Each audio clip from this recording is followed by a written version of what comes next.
Assalamualaikum warahmatullahi wabarakatuh teman-teman semua. Selamat datang di channel YouTube kami. Perkenalkan terlebih dahulu kami dari kelompok 2 mata kuliah Teknik Konsultasi dan Bantuan Hukum kelas D Prodi Hukum Tata Negara yang beranggotakan saya sendiri Irahmah Kamah serta Lintang Satria, Muhammad Najib Zibron, Hania Safirah, dan Sandika Rizky Pratama. NIM-nya sudah saya sematkan di atas ya teman-teman. Sebelumnya saya juga ingin menyampaikan terima kasih banyak kepada Bapak Lukman Hakim MH selaku dosen pengampu mata kuliah ini karena telah memberi kesempatan bagi kita untuk belajar bersama-sama lewat video yang produktif seperti ini. Saya harap videonya produktif ya teman-teman. Baik, untuk itu tanpa bertele-tele kita langsung ke materi. Sesuai tema, kita akan membahas mengenai honor atau fee advokat, paralegal, dan mediator.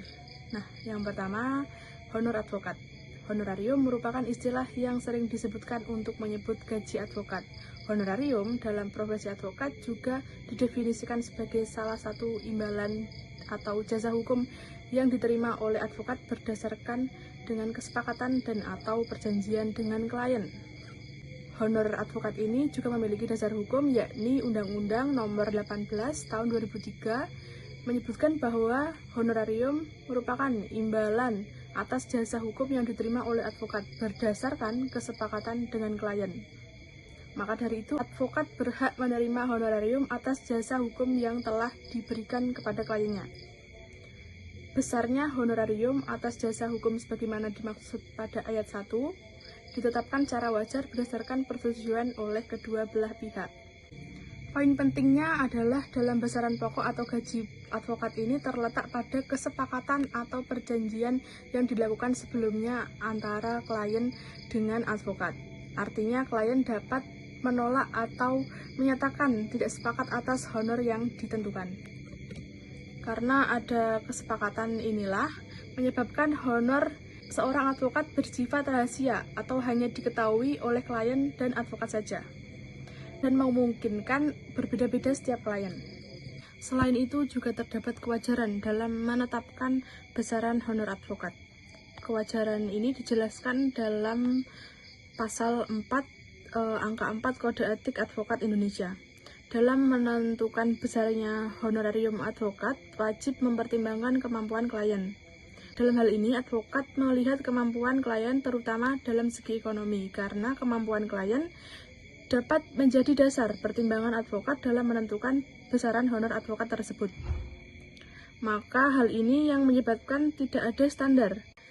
Jadi gini, misal klien berasal dari masyarakat tidak mampu secara ekonomi, maka advokat wajib memberikan bantuan hukum secara cuma-cuma atau gratis. Tidak perlu membayar lagi ke advokat. Meskipun ada beberapa website atau portal pencarian yang mengulas tentang besaran gaji honor advokat, namun tentu saja tidak bisa menjadi patokan yang pasti karena hal itu merupakan kisaran atau perkiraan. Di sini kami juga menemui beberapa hal yang mempengaruhi gaji advokat. Yang pertama, jam terbang atau pengalaman. Semakin banyak pengalaman yang dimiliki oleh seorang advokat, maka berpengaruh terhadap besarnya gaji atau honor. Seorang advokat senior akan dikenal dengan kredibilitas dan profesionalismenya dalam menangani perkara, sehingga tingkat kepercayaan klien juga semakin meningkat. Hal ini juga menyebabkan seorang senior dapat digaji yang lebih besar. Kedua, jenjang karir. Dalam sebuah firma hukum atau law firm, dikenal beberapa istilah mengenai jenjang karir seperti associate lawyer, senior lawyer, dan junior lawyer. Juga memiliki struktur organisasi law firm tersebut tentunya juga berpengaruh terhadap gaji atau honor advokat.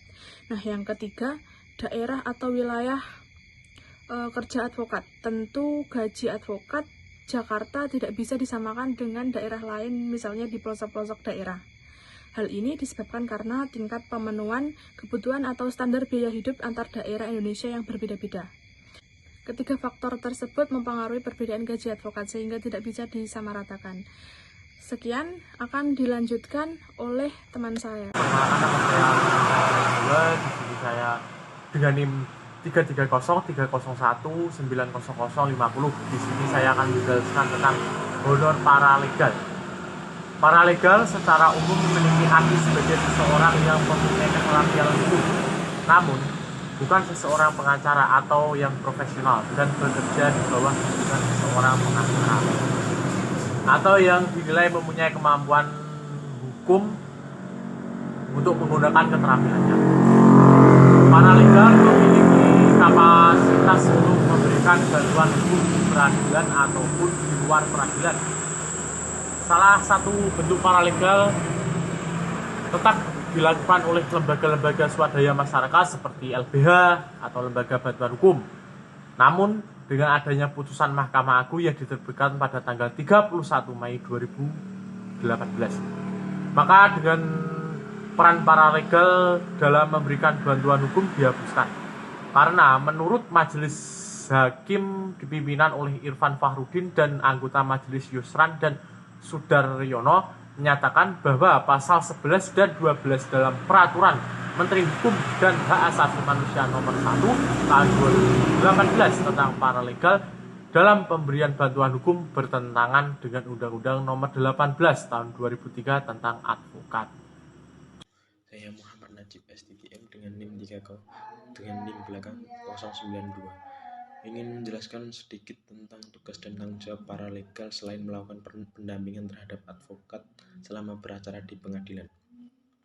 Paralegal memiliki beberapa tugas dan tanggung jawab, antara lain yang pertama mempersiapkan surat pernyataan atau dokumen lainnya, seperti surat pernyataan hukum, serta mengatur dan menjaga dokumen dalam kertas atau sistem pengarsipan elektronik.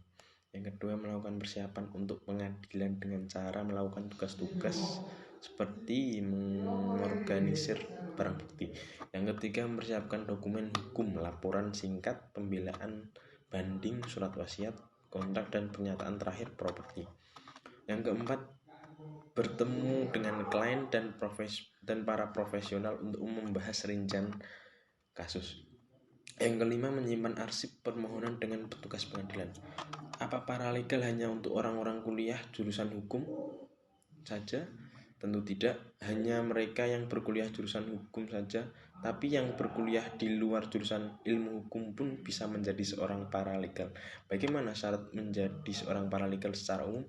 Dalam Peraturan Menteri Hukum dan Hak Asasi Manusia nomor 3 tahun 2021 tentang paralegal dalam pemberian bantuan hukum pasal 4 terdapat 5 ayat umum untuk menjadi seorang paralegal, yaitu yang pertama, warga negara Indonesia, yang kedua, berusia paling rendah 18 tahun, yang ketiga, memiliki kemampuan membaca dan menulis, yang keempat, bukan anggota tentara nasional ataupun polisi Republik Indonesia atau aparatur sipil negara, dan memenuhi syarat lainnya yang ditentukan oleh memberi bantuan hukum dan tidak bertentangan dengan peraturan perundang-undangan. Saya Sandika Rizky Pratama, NIM akhir saya 144. Di sini saya akan sedikit membahas mengenai mediator. Mediator adalah pihak netral yang membantu para pihak dalam proses perundingan guna mencari berbagai kemungkinan penyelesaian sengketa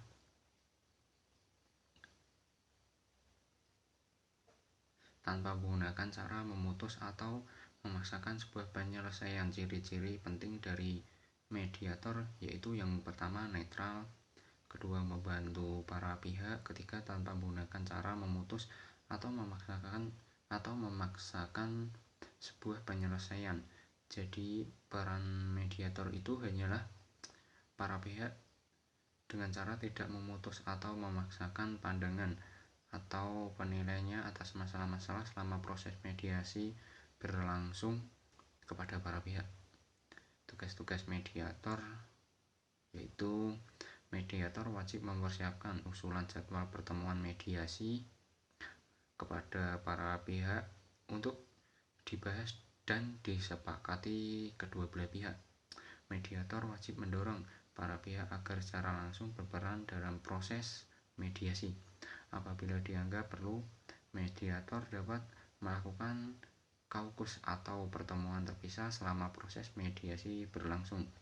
Mediator wajib mendorong para pihak untuk menelusuri dan menggali kepentingan mereka dan mencari berbagai pilihan penyelesaian yang terbaik bagi para pihak. daftar mediator demi kenyamanan para pihak dalam menempuh proses mediasi. Mereka berhak untuk memilih mediator yang akan membantu menyelesaikan sengketa. Untuk honorium atau fee mediator, yaitu menggunakan jasa mediator hakim tidak dipungut biaya. Uang jasa mediator bukan